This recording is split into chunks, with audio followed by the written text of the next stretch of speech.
أنا جايبة لكم الخلطة السحرية بتاعة تحقيق أي هدف بتحلموا بيه، ومش ببالغ لما أقول سحرية لأن هي سحر. انتوا نفسكم مش هتستوعبوا إن أحلامكم اتحققت، والله العظيم. انتوا نفسكم هتبقوا اللي بيحصل في حياتي ده مش طبيعي، اللي بيحصل انتوا مش هتصدقوا. 7 خطوات لو مشيتي عليهم بإذن الله أحلامك وأهدافك هتتحقق. هاي يا بنات، عاملين ايه؟ ان شاء الله تكونوا دايما في احسن حال. عامله جروب عشان نتكلم فيه دايما، قلت لكم الانستجرام بتاعي والسوشيال ميديا بتاعتي، لو سمحتوا تابعوني. 7 حاجات لو عملتيهم باذن الله هتتحقق كل احلامك، وده تحدي مني ليكوا ان انتوا تعملوا ال7 حاجات دي واحلامكم ما تتحققش. قولوا لي شروق انت ما بتفهميش حاجه، شروق انت مش عارفه حاجه، شروق انت قاعده بتقولي اي كلام وخلاص. مستحيل احلامكم واهدافكم ما تتحققش، مستحيل، وتحدي مني ليكوا ان شاء الله باذن الله. 2026 اخر شهر 12 هاجي واشوف الفيديو ده واشوف انتوا حققتوا احلامكم ولا لا. مستحيل. الهدف ليه رولز تكتبيه بيها، يعني ليه قواعد، يعني ما ينفعش تكتبي هدف كده وخلاص، لازم تحطي له حواليه حاجات عشان الهدف ده يمشي. تمام؟ لو جايبه احسن عربيه في الدنيا بس مش حاطه لها بنزين هتتحرك؟ مش هتتحرك. الهدف عامل زي كده، لازم يكون ليه محرك، حافز يزقه عشان الهدف ده يخليني مكمله اسعى في الهدف ده. البنزين بتاعك او اقوى بنزين انا شفته ممكن يخليكي تتحركي هو الخوف. يعني مثلا انا دلوقتي عايزه اخس، ووزني عمال يزيد. هقعد اقول ايه؟ طب اجيب فستان حلو قوي بس مقاسه اصغر مني عشان يحفزني. انا ممكن تلبسي مشد وتروحي تلبسي الفستان، تلبسي كورسي وتلبسي الفستان ويعدي. ممكن تنسي اصلا ان انت جبتي اللبس ده وتروحي تجيبي لبس تاني. ممكن تلبسي لبس يخليكي تباني ارفع، فمش هيفرق معاكي. لكن اللي هيخليكي تتحركي ان مثلا بعد الشر يجيلك مرض وحش، تخشي في دوامة امراض خبيثة، تخشي في دوامة ان انت تبقي توصلي لدرجة ان انت مش قادرة تتحركي، مش قادرة تطلعي السلم، مش قادرة تعيشي سنك بسبب ان انت اوفر ويت مثلا، او انت عندك وزن زايد. فالحاجة اللي هتخليني اتحرك واروح الجيم واكل اكل صحي ان انا اكون خايفة. الخوف هو اقوى حاجة هتخليكي تتحركي، الخوف اللي هيخليني اتحرك وانفذ الهدف ده، عشان انا عارفه لو انا ما حققتش الهدف ده هبقى في حته وحشه، او هبقى في حته انا مش عايزاها. الخوف هو اللي هيخليني اقوم من عز دفاية في سريري واقوم اخد الكورس اللي عايزه اخده في عز الحر والنار، ان انا اعمل شغلي او اعمل الحاجه اللي ورايا او اخلص حاجه او انزل اتمرن. هو الخوف هو اللي هيحركني. ففي تمن هتدفعي لكل حاجة، ففكري الهدف اللي انت حطاه ده لو انا ما اتحركتش دلوقتي وبدأت انفذه ايه التمن اللي هدفعه كمان 10 سنين. انا بقالي سنة كاملة بتمرن تمرين متواصل، بنزل اتمرن في الجيم اللي جنبي سنة، لدرجة اهلي مستغربين. صحاب بابايا بيقولوا لي هي شروق لسه بتروح معانا في العمارة، شروق لسه بتروح تتمرن، ما توقعناش والله شاطر ان هي كملت. انا بقالي سنة كاملة مواظبة في التمرين. اللي خلاني اتحرك مش ان انا عايزة جسمي، انا جسمي اصلا مش، انا اصلا رفيعة يعني، وما عنديش مشكلة في وزني او في جسمي. بس لما قعدت وقريت وشفت بقت تطلع لي فيديوهات عن حاجة اسمها مقاومة الانسولين، بقى يطلع لي فيديوهات ان ازاي لازم تبني الكتلة العضلية كست عشان ما يجيلكيش بعد كده هشاشة عظام. بقيت اشوف الستات اللي ما اتمرنوش ظهرهم عامل ازاي ومشاكل عامله ازاي، بقيت اشوف خالاتي وابص على الستات اللي ما اتمرنتش، وشفت ناس اللي اتمرنت عندها 60 و70 سنه جسمهم عامل ازاي، لياقتهم عارفين نفسهم، بيتنططوا وبيروحوا وبيجوا. شفت ده وشفت ده، فانا مش عايزه اوصل لدول. اتمرنت سنه كامله اول مره في حياتي اعملها، بس عشان انا خايفه اوصل ان انا اكون الست اللي طول الوقت بتشتكي من جسمها ومن صحتها، اللي طول الوقت بتشتكي. انا مش عايزه كده، انا عايزه اكون انسانه صحيه. الهدف بتاعي لازم يكون قابل للقياس ومحدد، في هدف وفي نتيجه الهدف. نتيجه الهدف دي بايدين ربنا، بس الهدف بتاعي اللي انا هحاسب نفسي عليه. يعني مثلا انا كنت حاطه لنفسي هدف ان انا اوصل ل100,000 متابع على يوتيوب، بس الهدف بتاعي مش ده الهدف ان انا اوصل 100,000. انا هدفي ان انا كنت اعمل 4 فيديوهات في الشهر، من 3 ل4 فيديوهات. هل انا التزمت؟ لا. فانا ما وصلتش للهدف اللي انا عايزه اوصل له. كنت عايزه ابني عاده الالتزام، ان انا يكون كل اسبوع عندي فيديو بينزل على يوتيوب. فانا محدده الهدف بتاعي ان انا اعمل 4 فيديوهات، مش الهدف بتاعي ان انا اجيب 100,000. 100,000 النتيجه دي بتاعت ربنا. انت ممكن تروحي تتمرني بس ما توصليش للوزن اللي انت عايزاه، بس انت هدفك انك تتمرني 3 مرات في الاسبوع. فانا لما احط هدفي ما احطش النتيجه هي الهدف، لا، النتيجه دي بتاعت ربنا، لكن الهدف بتاعي اللي هي هيكون الخطه اللي انت هتمشي عليها. الهدف لازم يكون ليه خطه مدروسه ومحسوبه بناء على المعطيات اللي عندك. يعني انا عايزه احوش 1,000,000 جنيه. طب تحوشي 1,000,000 جنيه وانت بتاخدي 10,000 جنيه؟ مش هينفع. حوشي 100,000 جنيه. طب يا شروق احوش 100,000 جنيه ازاي وانا بقبض 10,000 جنيه؟ هتقعدي تفكري انا هقدر احوش كام من مرتب. طيب انا لو جبت جرام دهب كل شهر فاخر السنه هيكونوا يعملوا معايا كام؟ طيب انا لو اتعلمت مهاره جديده واشتغلت في مجال الفريلانسر وقبضت مثلا مينيمم بقيت اخد 10,000 كمان، ودول احوش منهم برضو، احوش نصهم مثلا. فمع الذهب مع المهارة الجديدة هتقدري توصلي ل100,000 جنيه. فما تقربي توصلي ل100,000 جنيه السنة الجاية مش هتحطي 100، السنة الجاية هتحطي 250,000. فانتي قعدتي تحوشي. فانا ما بدل ما احوش السنة الجاية، ما انا كده دخلي زاد. دخلي زاد يعني ايه؟ يعني رفاهياتي زادت، ان انا هقدر اروح اماكن اكتر، هقدر اجرب، هقدر اسافر. فانا دلوقتي بدل ما احوش 100 هقدر احوش 200، هقدر احوش 300، هقدر احوش 400. الكتابة سحر، والله العظيم الكتابة دي سحر. انا عارفة ان انتوا سمعتوا الكلام ده من مليون بنت ومن مليون حد قال لكم عن الكتابة، بس اللي جربها بس هو اللي هيفهم معنى ان انت تكتبي حاجة وتتحقق، وان انت اصلا لا حاطه لها خطة ولا حاطه لها وقت ولا حاطه لها حاجة. في اهداف اللي قلت لكم عليها انا حاطه لها خطة وعارفة انها هيتحقق منها جزء السنة دي. انا خلاص بدأت فيها وهيتحقق منها باذن الله. بس في اهداف انا كنت ناسيه ان انا حطاها. من ضمن الاهداف دي في 2023، دي الاجنده بتاعت 2023 كانت من اسوأ سنين حياتي، كانت كل حاجه بايظه. فكنت بشتغل في شركه متعبه والمرتب قليل والظروف، يعني وقتها كان وقت صعب جدا عليا. كنت كاتبه في الاجنده دي ان انا اشتغل واقبض بالدولار واشتغل مع ناس من بره مصر، واشتغل من اي مكان. من اي مكان اقدر اشتغل، من كافيه، من بيتي، ما كنتش مقيده بوقت، ويكون عندي حريه ان انا اعمل كونتنت اكتر، ويكون عندي الحريه. ده في 2023. انا لا كنت اعرف الفريلانسر ولا اعرف بيشتغلوا عليه ازاي. انا عارفه انه في مواقع فريلانسر بس ما اعرفش بيشتغلوا ازاي وبيعملوا ايه وبيعملوا بورتفوليو ازاي. ما كنتش اعرف اي حاجه من دي. اخر 2023 اشتغلت مع براند جولري. البراند ده اشتغلت معاه وكانت اول مره بقى اشتغل فريلانسر، اول مره في حياتي. انا نسيت ان انا كتبت او ان انا تمنيت الامنيه دي واتحققت. تمنيت والله العظيم ان انا اشتغل مع ناس ناس من بره مصر، يعني عشان يكون عندي كونكشن اكتر، علاقات اكتر، واتحققت.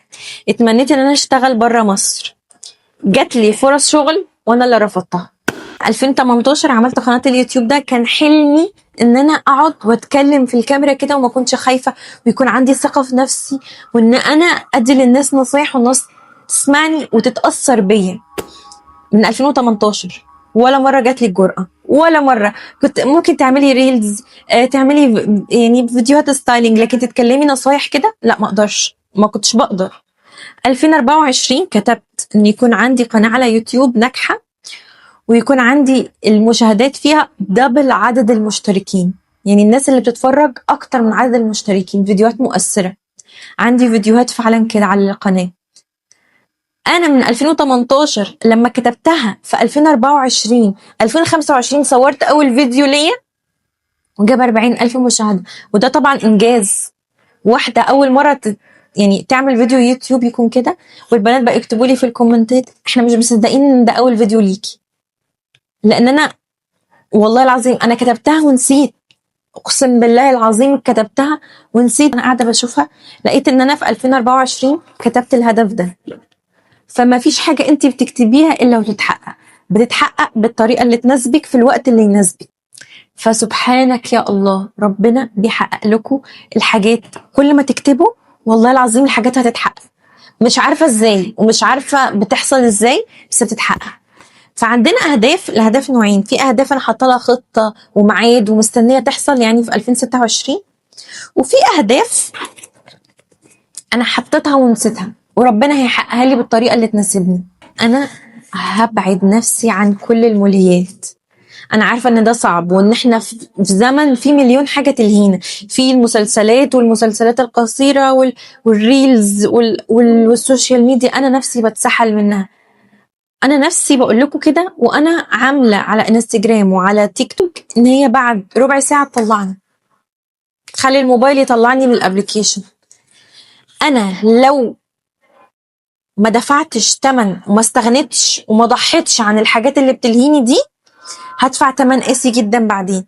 زي ما قلت لكم، اول حاجه بتحركني الخوف، فانا الخوف هيخليني اسيب الهبل ده والفيديوهات المضحكه والحاجات اللذيذه والحاجات دي كلها، هسيب الهبل ده واحطه على جنب، هديله وقته، وقت صغير في اليوم.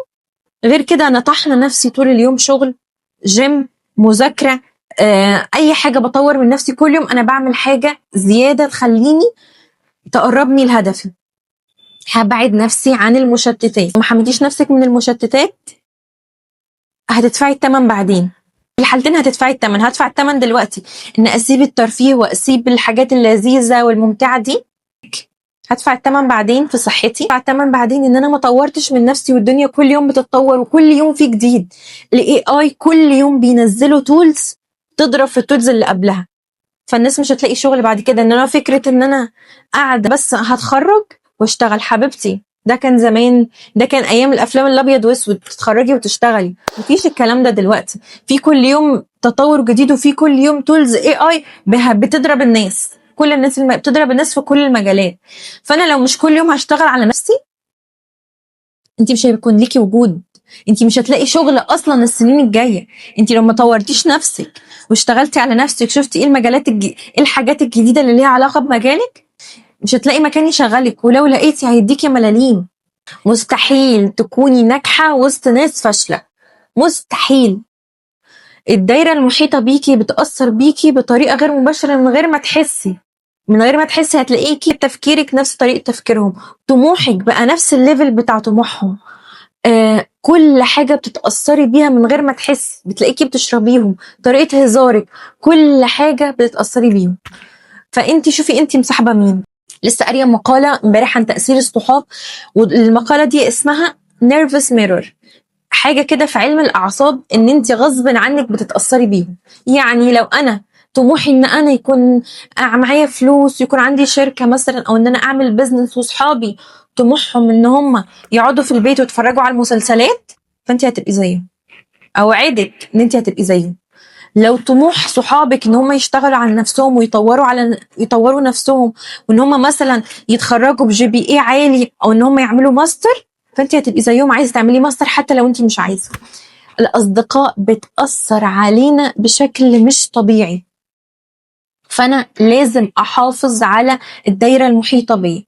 الدايره المحيطه بيا لو دايره سامه بتحبطني، بيتريقوا عليا، بيقللوا من احلامي، كل ما يشوفوني قاعده بشتغل او بذاكر او بشتغل على نفسي يتريقوا عليا، فانا همسكهم واطلعهم بره حياتي من غير نقاش، او هنسحب هنسحب هنسحب هنسحب. لو الناس اللي بتاثر عليا دول مثلا اهلي او عيلتي او ناس مقربين ليا، ما اقدرش ابعد عنهم، بيحبطوني، بيتريقوا عليا، فانا هعمل لنفسي حدود، مش هقول لهم على احلامي، مش هقول لهم على طموحاتي غير لما خلاص بقى انفذها. غير ان انا مش هقول لهم ان انا هعمل ماستر غير لما خلاص بقى اخد القرار واجهز كل حاجه واقول لهم انا هعمل ماستر، عشان ما يحبطوكيش فما تعمليش مثلا الماستر ده، ما يحبطوكيش فما تعمليش المشروع ده، لا اعملي وابدأي فيه وكملي. يا شروق، انا دلوقتي مش هيكون عندي صحاب، انا الاصدقاء اللي حواليا مش بيدعموني وبيتريقوا عليا وبيحبطوني وبيكسروا احلامي، كل ما اقول لهم على حاجه يقعدوا يتريقوا ويقعدوا يحبطوني، اعمل ايه؟ هتروحي وخليكي لوحدك. احيانا الوحده بتكون اكبر محفز ليك انك تشتغلي على نفسك وتركزي على نفسك.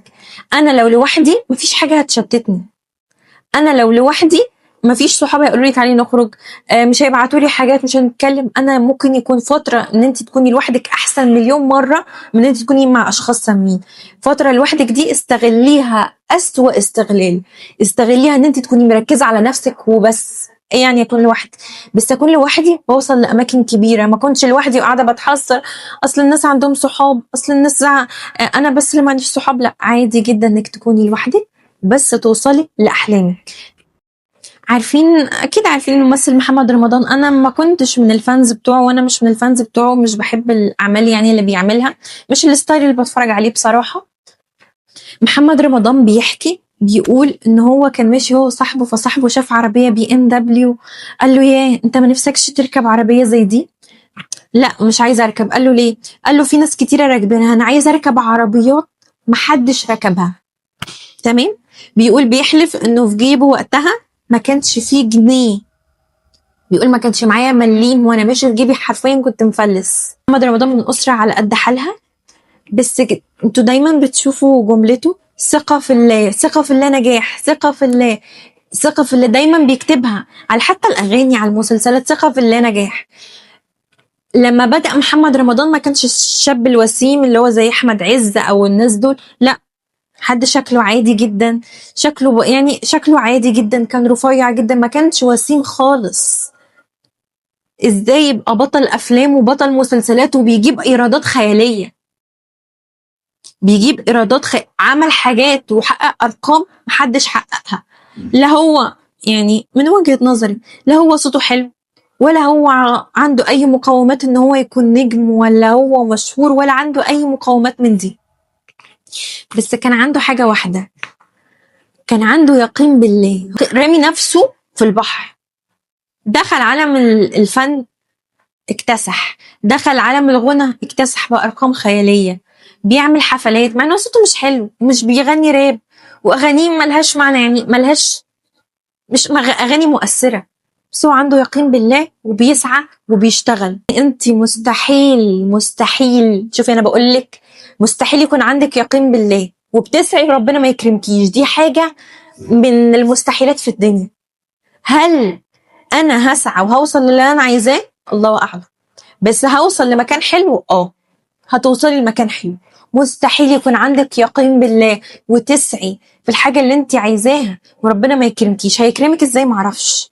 هيوديكي فين؟ معرفش. انا فعلا معرفش ربنا هيوديني فين، بس انا متأكدة ان انا في يوم من الايام هوصل لمكان حلو. هو فين؟ معرفش، بس انا عندي يقين كامل بالله ان انا هوصل لحاجات حلوة كتير. هاي مش عارفة بعيط ليه. 7 حاجات هعملها وربنا هيكرمك، ومستحيل ربنا يغزلك، مستحيل. ده المكان الوحيد اللي تحطي فيه ثقتك الكاملة، ثقة كاملة. أنا حاطة ثقة بالله، أنا حاطة ثقتي الكاملة في الله. ال7 حاجات دي لو عملتيها أوعدك إن انتي كل أهدافك هتتحقق.